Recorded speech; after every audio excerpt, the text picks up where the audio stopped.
बढ़ते हैं अगले प्राणायाम की तरफ। अब हम करने वाले हैं कपालभाति प्राणायाम। दोस्तों, नीचे बैठने के भी 2-3 तरीके हैं। जब आप नीचे ऐसे बैठे बैठे थक जाएं तो या तो आप सुखासन में बैठे, या फिर आप सिद्धासन में बैठे, या फिर आप ऐसे बैठ जाएं। ऐसे दोनों घुटने आपके जमीन पे रहेंगे और ऐसे पैरों को भी ऐसे ही रख ले जैसे मैंने रखे हुए हैं। दोस्तों, सारे प्राणायाम बहुत जरूरी हैं आपकी ओवरऑल हेल्थ के लिए, लेकिन कपालभाति का बहुत बड़ा रोल है अंदर के आपका जो सिस्टम बिगड़ गया है उसको ठीक करने में। कपालभाति प्राणायाम आपके जो टॉक्सिन्स हैं उनको बाहर निकालता है, साथ में आपके जो शरीर का ब्लड सर्कुलेशन है उसको बढ़ाने में मदद करता है, और आपके जो आंतें हैं उनकी एक्सरसाइज करता है, उनको फिट करता है, आपके इंटरनल जो ऑर्गन्स हैं उनको फिट करता है, उनको स्वस्थ बनाता है। तो कपालभाति प्राणायाम भी आप जरूर करें। और कपालभाति प्राणायाम में ये ध्यान रखें कि ये प्राणायाम आपको खाली पेट ही करना है। या तो आप सुबह कर लीजिए, या अगर आप शाम को कर रहे हैं तो 4-5 बजे अगर आप ये प्राणायाम कर रहे हैं तो आप लंच कम से कम 12:30 से 1 बजे के बीच में कर लीजिए। उसके बाद ही आप 4, 4:30 या 5 बजे ये प्राणायाम करिए। आपको दोस्तों अद्भुत इसके फायदे मिलेंगे। बस आपको करना है अच्छी तरह से, सही से सीख के करना है।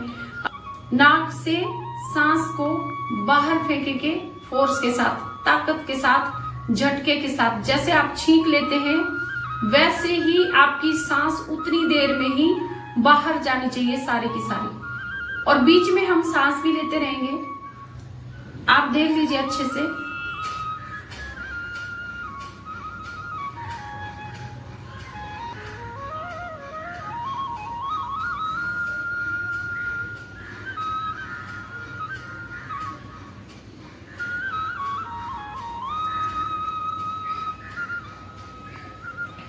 तो जो मैं सांस, मेरी अंदर की सांस है उसको मैं झटके के साथ बार बार बाहर फेंक रही हूँ, और बीच बीच में मैं सांस ले भी रही हूँ। तो आपने जब सांस बाहर फेंकनी है उसी पे ध्यान देना है, और आपको किसी चीज पे ध्यान नहीं देना है। जो सांस आप बाहर फेंकोगे उसको आपने झटके के साथ फेंकना है, ताकत के साथ फेंकना है। मुंह आपका बंद रहेगा, नाक से सांस को बाहर फेंकना है आपको।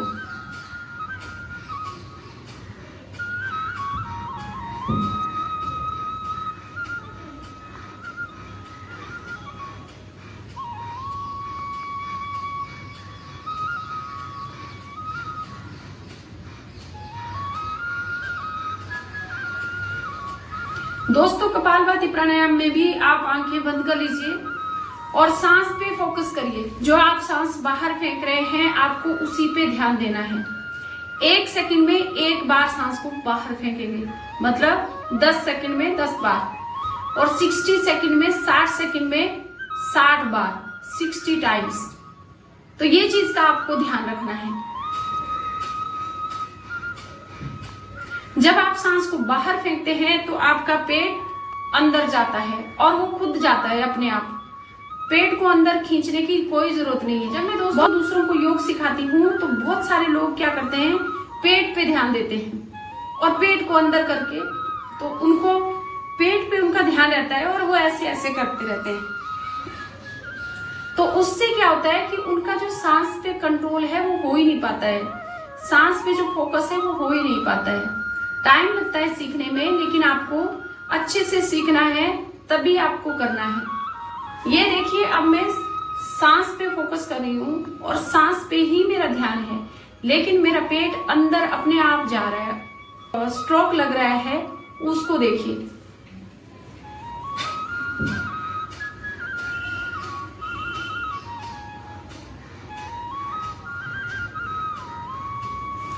तो ये होता है, हमको लगता है कि हम पेट से कर रहे हैं, लेकिन नहीं, हम कर रहे हैं सांस से।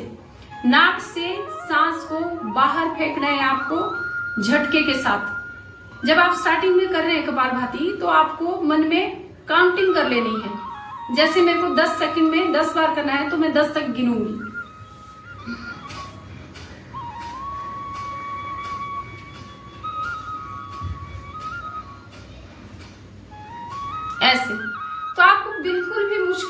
लगेगा। और ऐसे ही करना है और प्रॉपर करना है। जब आपका स्ट्रोक सही लगेगा, मतलब जो आप झटका लगाओगे ना, वो झटका सही से लगना चाहिए। जब आप झटका सही लगाओगे तभी आपको उसका रिजल्ट मिलेगा। तो ये चीज का आपने ध्यान रखना है। कुछ लोग क्या करते हैं ना, अंदर ही करते हैं, सांस को बाहर फेंकते ही नहीं है, उनकी सांस बाहर आती ही नहीं है, तो वो अंदर ही करते हैं ऐसे। अब मुझे तो गलत करते से भी नहीं हो रहा है ना, गलत करने से भी, लेकिन मैंने बहुत सारे लोगों को देखा कि वो अंदर ही सांस को अंदर अंदर करते हैं, आवाज उनकी वैसी आती है जैसे कपालभाति प्राणायाम किया जाता है। लेकिन जब मैं उनके नाक के पास ऐसे उंगली लगाती हूँ ना, ऐसे हाथ लगाती हूँ, तो उनकी सांस बाहर आती ही नहीं है, वो अंदर ही घूमती है, अंदर ही। तो वो तरीका भी गलत है। आपको अपना हाथ, स्वयं का हाथ है जो आपका, उसको हाथ को ऐसे लगाना है नाक के पास, फिर आपने स्ट्रोक लगाना है। तो आपने फील करना है कि सांस बाहर आ रही है या नहीं आ रही है। अभी देखिए,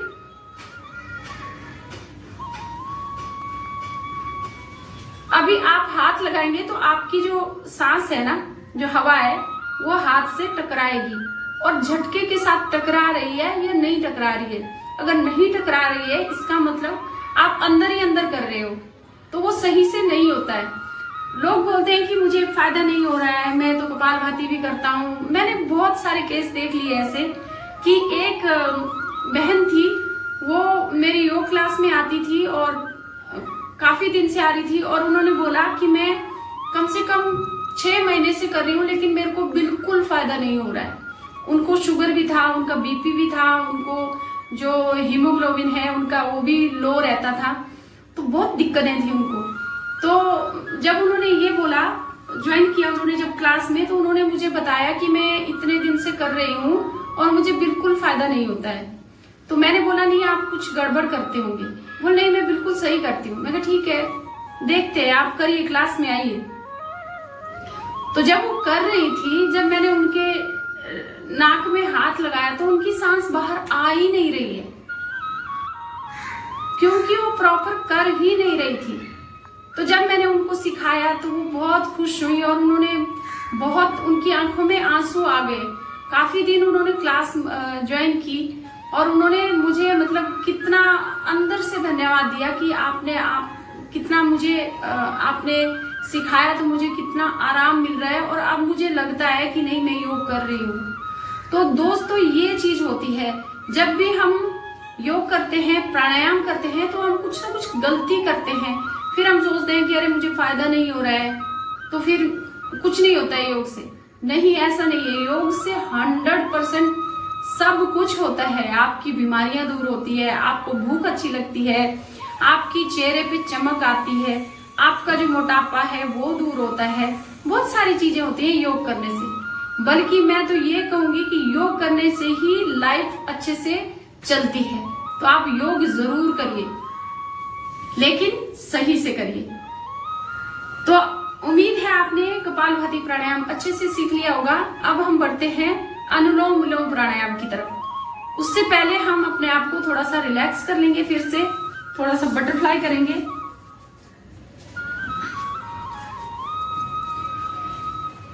जब भी आप प्राणायाम करें और आपको लगे कि मैं थक रही हूं, तो आप बीच बीच में ना ऐसे सूक्ष्म व्यायाम कर लिया करो।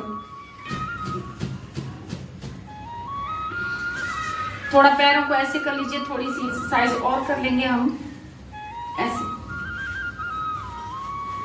और ये जो पैर है ना, थोड़ा ऐसे उंगलियां फंसा के थोड़ा ऐसे घुमा लीजिए, ऐसे दोनों तरफ को, ऐसे भी। अब ये यहां से यहां फंसा दिए इसको घुटने के पास, और ऐसे खिलाना थोड़ा सा।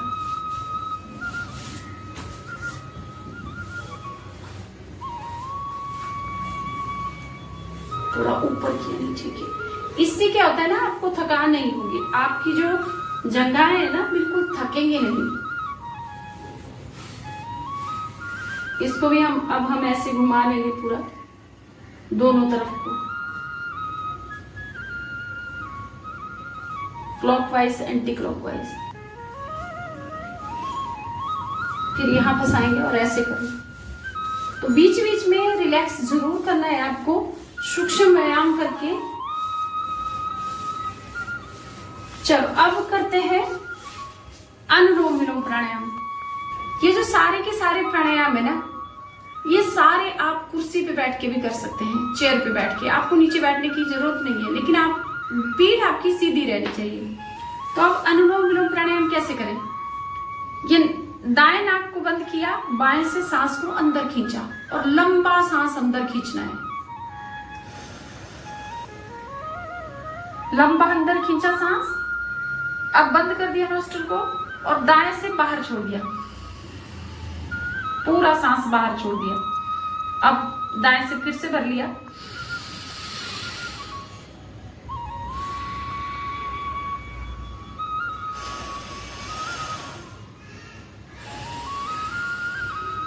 ऐसे करना है। बाएं से छोड़ा तो बाएं से भरेंगे, दाएं से छोड़ा दाएं से भरेंगे।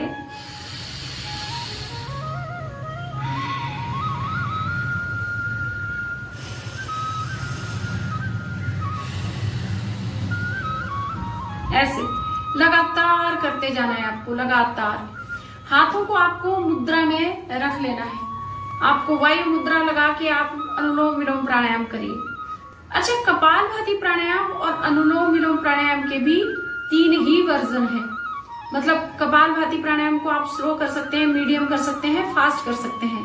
स्लो उनके लिए है जिनको हाई बीपी है, वो थोड़ा स्लो करें। जिनको कोलेस्ट्रॉल है वो थोड़ा सा स्लो करें, और बाकी सब नॉर्मल कर सकते हैं। मीडियम तो सभी के लिए है, जो मीडियम वर्जन है वो सभी के लिए है, सभी कर सकते हैं। लेकिन जिनका हाई बीपी है उनको थोड़ा सा ध्यान रखना है। और जो फास्ट कपालभाति है ना, ये उन लोगों के लिए है जो जिनका बीपी लो रहता है और जिनका हीमोग्लोबिन कम रहता है, उनको भी फास्ट कपालभाति करना है। फास्ट कपालभाति करने से आपका खून भी बढ़ जाता है। तो अब वापस आते हैं अनुलोम विलोम प्राणायाम पे। तो अनुलोम विलोम प्राणायाम को करने के भी 3 तरीके हैं। एक तो स्लो है, एक मीडियम है और एक फास्ट है। लेकिन आप मीडियम करिए, मीडियम सब के लिए है, सभी को करना है मीडियम। लेकिन जिनको कोई ऑपरेशन हुआ है, सिर का कोई ऑपरेशन हुआ है, दिमाग का ऑपरेशन हुआ है, उनको धीरे धीरे करना है, बिल्कुल स्लो, और लगातार करना है। जितनी लंबी सांस अंदर भरेंगे ना, उतनी लंबी सांस बाहर छोड़नी है और लगातार करते जाना है। अनुलोम विलोम प्राणायाम को भी आप कंटिन्यूसली करेंगे तो ये बहुत ज्यादा फायदा देता है। सिर दर्द कभी नहीं होगी आपको। आपकी दिमाग की नसें कमजोर हैं, जिनको मिर्गी का दौरा पड़ता है या कोई भी टाइप का दौरा पड़ता है, वो दौरे नहीं पड़ेंगे। आपकी नस नाड़ियां मजबूत हो जाएंगी। साथ में आपको कभी माइग्रेन पेन नहीं रहेगा, आपको स्ट्रेस नहीं रहेगा, आपको कभी गुस्सा नहीं आएगा, आप स्टेबल रहेंगे। आप किसी चीज की टेंशन, छोटी छोटी चीजों की जो टेंशन लेते हैं, वो टेंशन लेना आपकी बंद हो जाएगी। आपका बीपी नॉर्मल रहेगा। नसें, बॉडी की नसें कमजोर हैं या वीक हैं, तो आप अनुलोम विलोम प्राणायाम ज्यादा करिए और लगातार करते जाइए। अनुलोम विलोम प्राणायाम में या तीनों ही प्राणायामों में ये ध्यान रखना है कि आप क्रॉस वेंटिलेशन हो। कमरे में अगर आप प्राणायाम कर रहे हैं तो आपके कमरे में खुली हवा हो, क्रॉस वेंटिलेशन हो, खिड़कियां खुली हो, दरवाजे खुले हो, ताकि जो शुद्ध हवा है उसमें बैठ के आप प्राणायाम करें, ताकि शुद्ध हवा आपके अंदर जाए। तो इस चीज का आपने विशेष ध्यान रखना है। तो दोस्तों, ये तीनों प्राणायाम बहुत जरूरी हैं। और अब हम करेंगे स्ट्रेस और एंजाइटी के लिए, डिप्रेशन के लिए भ्रामरी और उद्गीत प्राणायाम। तो भ्रामरी प्राणायाम कैसे किया जाता है? जिनका बीपी हाई रहता है उनको भ्रामरी प्राणायाम हमेशा करना चाहिए। इस चीज का ध्यान रखें आप कि जो जिनको स्ट्रेस है, जो माइंड जिनका कमजोर है, दिमाग कमजोर है, या जिनको बहुत जल्दी गुस्सा आता है, बहुत जल्दी स्ट्रेस लेते हैं, हाई बीपी है, उनको भ्रामरी प्राणायाम हमेशा करना है। जिनको डिप्रेशन है उनको भ्रामरी प्राणायाम हमेशा करना है। पहली उंगली माथे पे रखेंगे, और शेष 3 उंगलियां आंखों पे रख देंगे। कानों को अंगूठे से बंद कर लेंगे इस तरह से और सांस को अंदर भरेंगे। और अभी हम 3 बार करेंगे, तो 3 ही बार मैं आपको बताऊंगी। अभी ऐसे सांस को अंदर भरेंगे और भावरे जैसी साउंड करते हुए सांस को बाहर छोड़ देना है।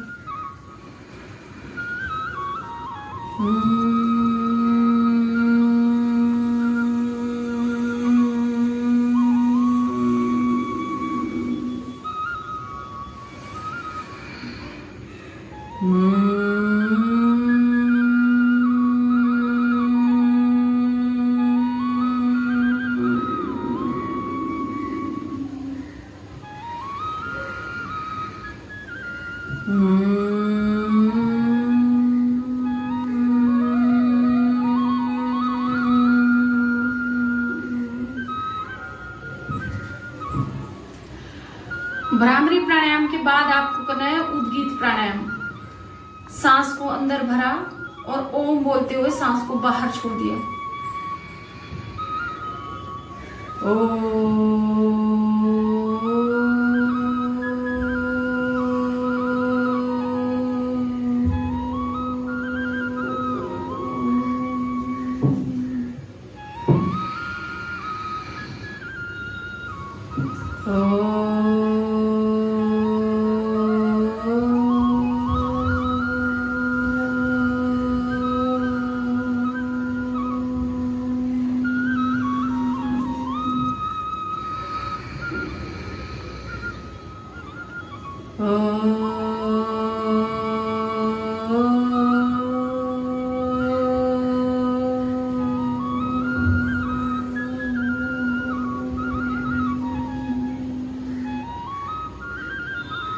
जब आप ये दोनों प्राणायाम कर लें तो थोड़ी देर शांत बैठ जाएं, अपने आप को शांत करके, और थोड़ी देर ध्यान करना है आपको।